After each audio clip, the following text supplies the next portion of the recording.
আসসালামু আলাইকুম viewers, MBN motion YouTube চ্যানেলে আপনাকে স্বাগতম।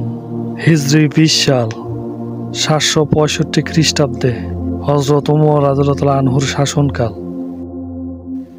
মিশর জয় করলেন হযরত ওমর ইবনে আস রাদিয়াল্লাহু আনহু। মিশর তখন প্রবল খরা, পানি শূন্য মিশরের নীল নদ।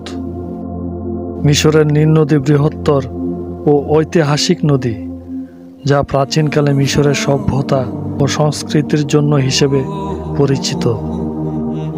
এই নদী প্রধানত উত্তর থেকে দক্ষিণে বহমান, পৃথিবীর দীর্ঘতম একটি নদী। মিশরের বৃষ্টির জন্য প্রধান উৎস হিসেবে এই নদীটি পরিচিত। সেনাপতি আমর ইবনুল আস রাদিয়াল্লাহু আনহু অধিবাসীদের জিজ্ঞেস করলেন, নীল নদের এমন অবস্থা কেন? তারা বললেন, হে আমির, নীল নদে বছরের একটি সময় পানি প্রবাহিত হয়, বাকি সময় নীল নদ পানি শূন্য থাকে।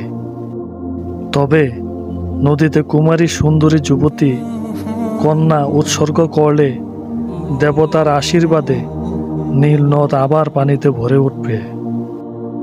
আমর ইবনুল আস রাদিয়াল্লাহু আনহু বললেন, ইসলামে এই কাজের কোনো অনুমোদন নেই। ইসলাম প্রাচীন সব মূর্খ রীতিনীতিকে বিলুপ্ত করে দিয়েছে। সেনাপতির নির্দেশে সুন্দরী কন্যা উৎসর্গ থেকে বিরত থাকলেন মিশরবাসীরা। 3 মাস পার হয়ে গেল, পানি শূন্য নীল নদ। জীবনযাপন দুর্ভোগময়। মিশর অধিবাসীরা দেশ ত্যাগের সিদ্ধান্ত নিলেন। এই অবস্থা দেখে হযরত আমর ইবনুল আস খলিফা হযরত ওমরকে চিঠি লেখেন। আমরের পত্র পেয়ে খলিফা ওমর নীল নদকে উদ্দেশ্য করে একটি পত্র লেখেন। হে নীল নদ, তুমি যদি নিজের ক্ষমতা বলে ও নিজের পক্ষ থেকে প্রবাহিত হয়ে থাকো, তাহলে তুমি আজ থেকে প্রবাহিত হওয়া থেকে বিরত থাকো। তোমার কাছে আমাদের কোনো প্রয়োজন নেই। আর তুমি যদি মহাপরাক্রমশালী এক আল্লাহর নির্দেশে প্রবাহিত হয়ে থাকো, তাহলে আমরা আল্লাহর কাছে প্রার্থনা করছি তিনি যেন তোমাকে প্রবাহিত করেন। হযরত আমর ইবনুল আস নীল নদের তীরে গিয়ে হযরত ওমরের পত্রটি নদীতে নিক্ষেপ করেন। পরদিন শনিবার জেগে ওঠে নীল নদ।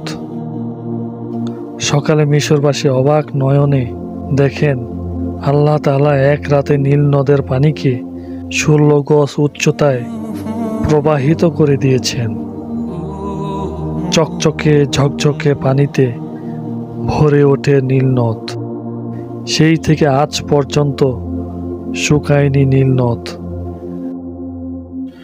মহানবী সাল্লাল্লাহু আলাইহি ওয়াসাল্লাম মিরাজে গিয়ে জান্নাতের 4টি নদী দর্শন করেছিলেন, 2টি বাহ্যিক ও 2টি অভ্যন্তরিক।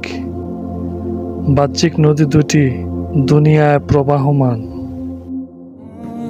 নীল ও ফোরাত নদী। অন্য এক বর্ণনায় আছে, রাসূলুল্লাহ সাল্লাল্লাহু আলাইহি ওয়াসাল্লাম বলেছেন, সাইহান ও জাইহান, ফুরাত এবং মিশরের নীল নদ প্রত্যেক নদী জান্নাতের নদ নদী সমূহের অন্যতম। আল্লাহ তাআলা আমাদের সকলকে এই ঘটনার উপর আমল করার তৌফিক দান করুন, আমিন।